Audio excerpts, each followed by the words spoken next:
بسم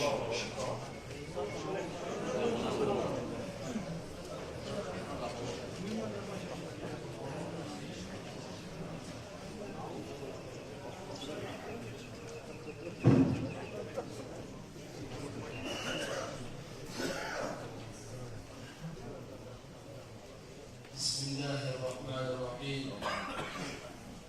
الحمد لله رب العالمين، والصلاة والسلام على أشرف الأنبياء والمرسلين محمد وعلى آله وأصحابه أجمعين. أما بعد، السلام